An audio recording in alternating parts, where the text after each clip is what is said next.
말씀 향기 제20과 하나님의 남은 교회. 이 집은 살아계신 하나님의 교회요 진리의 기둥과 터니라. 디모데전서 3장 15절.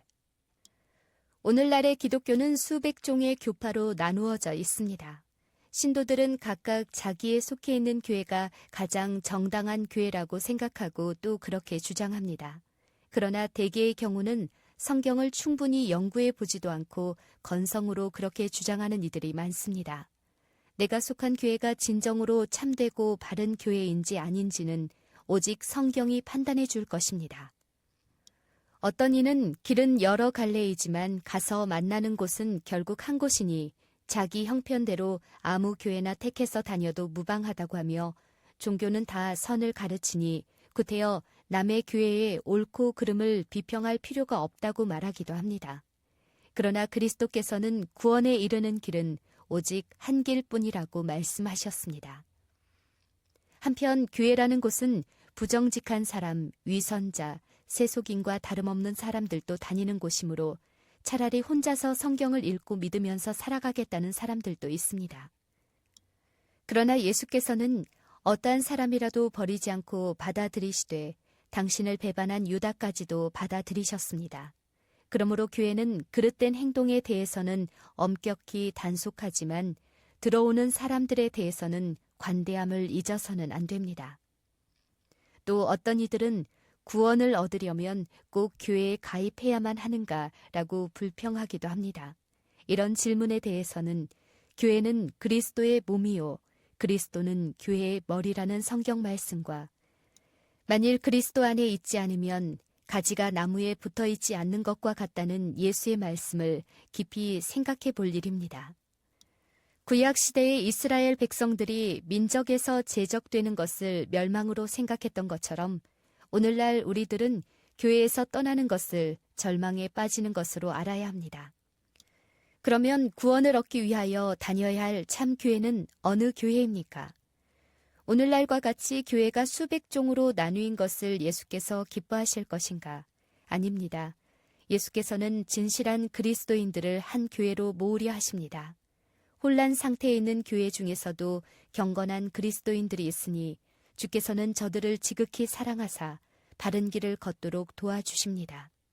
자, 이제 참교회가 어떤 교회인지를 알기 위하여 거슬러 올라가서 그 교회가 어떠한 경로를 거쳐서 오늘에 이르렀는지 상고해 봅시다.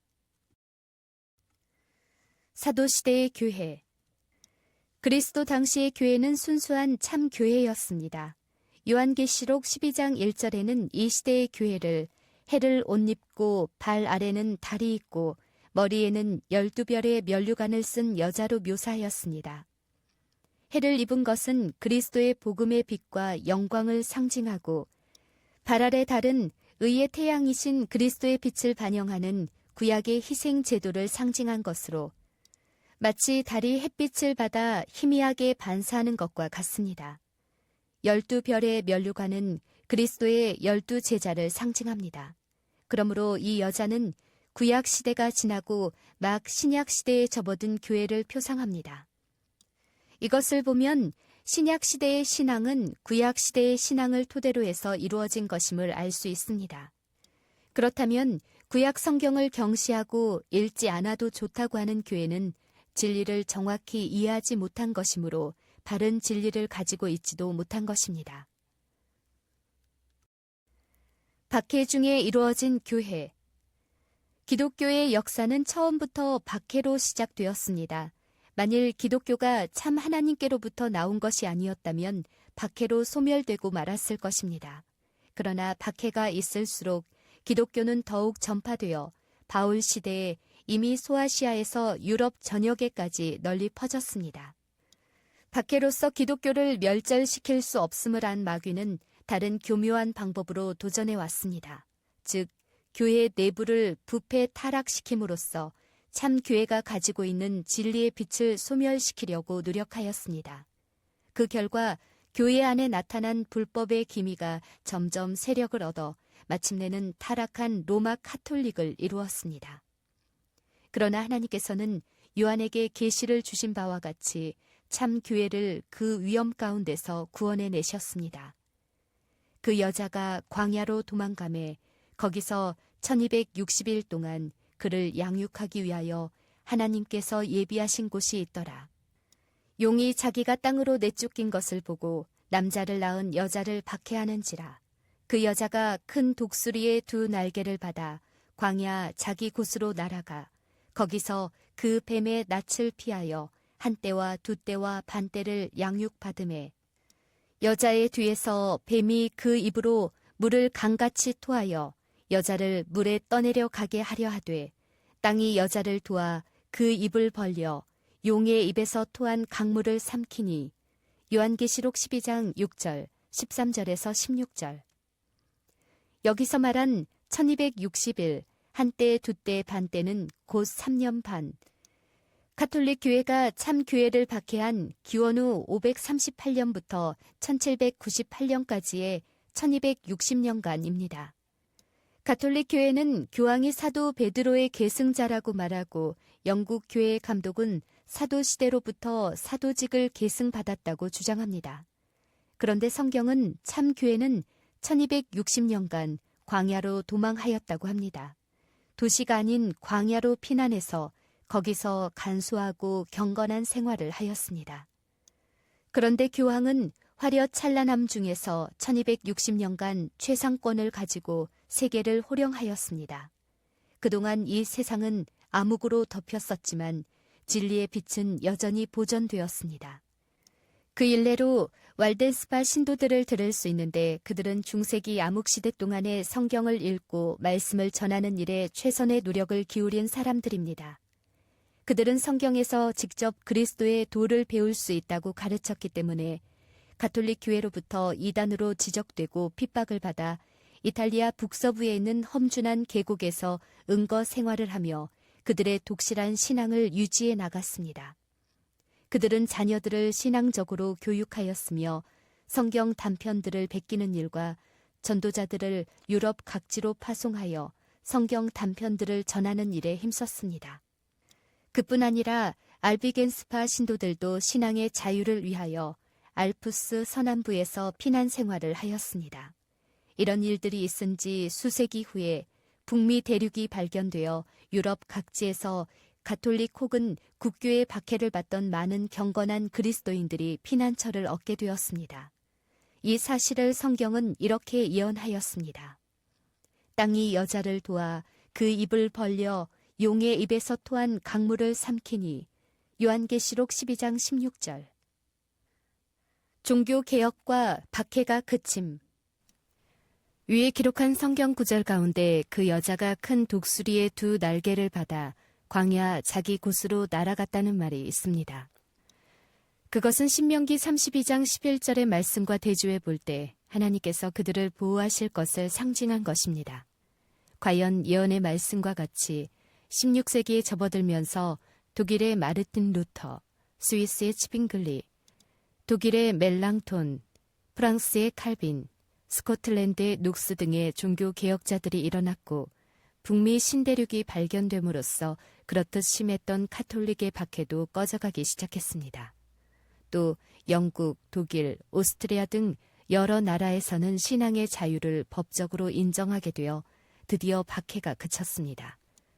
그런데 박해는 예언상의 박해 기간 기원 후 538년부터 1798년이 채 마치기 전에 그쳤는데 이것은 택하신 자들을 위하여 그날들을 감하시리라고 하신 예언대로 하나님의 지극한 사랑의 섭리가 이루어진 것입니다. 교파들이 생김. 어느 시대에나 성경의 중요한 진리가 소홀히 여기는 바 되거나 잊어버리는 바 되면 하나님께서는 책임감을 느끼는 사람들을 일으켜 그 진리를 큰 소리로 외치게 하셨습니다. 16세기의 종교 개혁자들도 역시 같은 이유로 하나님의 부르심을 입은 사람들입니다. 저들은 복음의 근본 도리에서 떠난 가톨릭 교회를 개혁하려고 일어났습니다. 그러나 교회는 그들의 호소를 듣지 않을 뿐 아니라 그들을 파문시켰으므로 개혁자들은 할 수 없이 가톨릭에서 떨어져 나오게 되었습니다. 그리고 그들은 프로테스탄트, 즉 개신교도라는 칭호로 불리게 되었습니다. 그러나 그 후 오래지 않아서 어떤 지도자들은 저희들의 마음대로 중요하다고 생각하는 진리만을 강조하게 되었습니다. 그 결과로 개신교도들 사이에도 신앙상 차이가 생겼으며 따라서 교파들이 생기게 되었습니다. 예를 들면 영국에서는 처음에 개신교로서 영국 교회가 생기게 되었습니다. 그러나 영국 교회에는 여러 가지 가톨릭식의 예배 절차와 의식이 남아 있었으므로 거기에 만족을 느끼지 못하는 사람들이 다시 나뉘어져 저희 생각대로 독립된 단체를 만들었습니다. 영국과 유럽에서 생긴 침례교는 복음을 전하는 일 외에 침례, 영혼의 자유, 교회와 국가의 분리 등을 강조하였습니다. 존 웨슬리와 그의 협력자들은 성결과 자유의 은총을 말한다 하여 비난을 받고 영국 교회로부터 내쫓겨서 부득이 다른 교파, 감리교를 시작하게 되었습니다. 20세기 초엽에는 순리주의와 고등 비평이 기독교 안에 널리 침투되어 성경의 영감서를 비롯하여 그리스도의 신성, 처녀 탄생, 죄 없는 생애, 속죄, 부활, 승천, 하늘의 제사장직, 재림 등의 중요한 진리를 부정하는 사람이 많아졌습니다. 그리하여 하나님께서는 다시 용기 있는 지도자들을 일으켜 옛날의 성도들이 전한 복음을 전하게 하셨습니다. 이것이 또한 몇 개의 교파가 생기게 된 원인이 되었습니다. 그렇기 때문에 현재 수백 종으로 나뉘인 각 교파는 대개 참된 의도에서 시작되었습니다. 그 어느 것이든지 귀중한 진리를 가지지 않은 것은 없습니다. 그러나 문제는 성경이 가르치는 진리의 전부를 믿고 실행하느냐 아니하느냐입니다. 성경의 진리 전부를 믿고 실행하는 교회야말로 참된 교회라 할 수 있습니다. 마지막 시대의 남은 교회. 앞에서 연구한 바와 같이 참 교회는 1260년간 박해를 받게 되었습니다. 그러나 하나님께서는 그 박해 기간에도 당신의 참 교회를 버리지 않고 지켜주셨습니다. 그리하여 소멸되지 않고 남은 그 참 교회는 계속하여 박해를 받을 것이라고 하였는데 그 남은 참 교회는 어떠한 특징을 가질 것이라고 하였습니까? 성경에는 용이 여자에게 분노하여 돌아가서 그 여자의 남은 자손, 곧 하나님의 계명을 지키며 예수의 증거를 가진 자들과 더불어 싸우려고 바다 모래 위에 서 있더라고 하였습니다. 여기서 우리는 마귀가 공격하려고 하는 교회는 두 가지 분명한 특징이 있는 것을 알 수 있습니다. 첫째는 하나님의 계명을 지키는 것이고 다음은 예수의 증거를 가진 것입니다. 하나님의 계명은 제7일 안식일을 포함한 10계명을 말하는데 오늘날의 허다한 교회는 십자가로 말미암아 율법이 폐지되었다 하여 넷째 계명을 소홀히 여기고 있습니다. 예수의 증거를 가진 것은 요한계시록 19장 10절을 보면 예수의 증거는 예언의 영이라 하였습니다.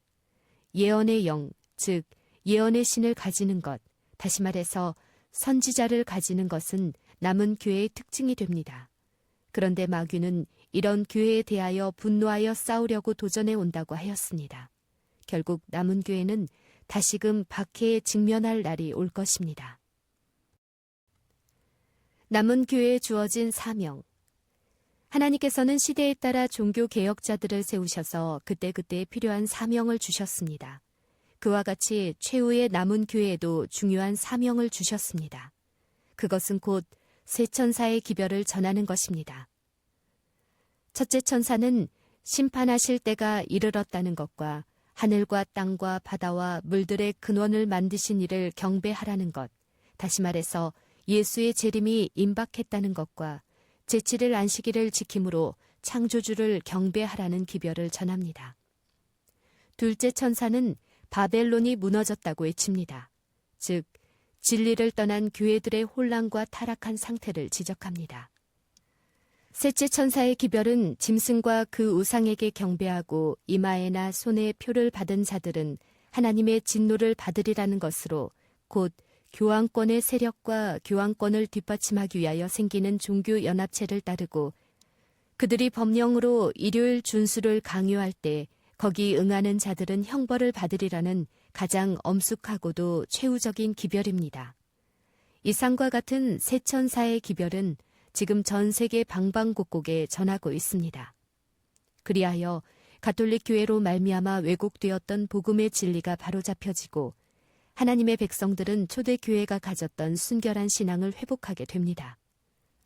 결국 마지막 시대의 남은 자손, 즉 하나님의 계명을 지키며 예수 믿음을 지키고 예언의 증거를 가진 교회가 진리 교회로서 하나님 편에 서서 영원한 복음을 전하며 재림을 맞이하게 될 것입니다. 예언에 따라 성경 진리의 정통성을 회복하며 탄생한 진리 교회. 남은 자손의 대열에 동참하여 기쁨으로 주님의 재림에 참여하길 기원합니다. 나의 결심. 성도들의 인내가 여기 있나니 저희는 하나님의 계명과 예수 믿음을 지키는 자니라. 요한계시록 14장 12절. 하나님의 교회가 어떻게 이어져 왔는지를 알게 하여 주심에 감사드립니다. 마지막 남은 교회의 사명인 안식일 회복 운동에 동참하고 더불어 세상을 창조하신 창조주를 경배하며 그분만을 섬길 것을 결심합니다.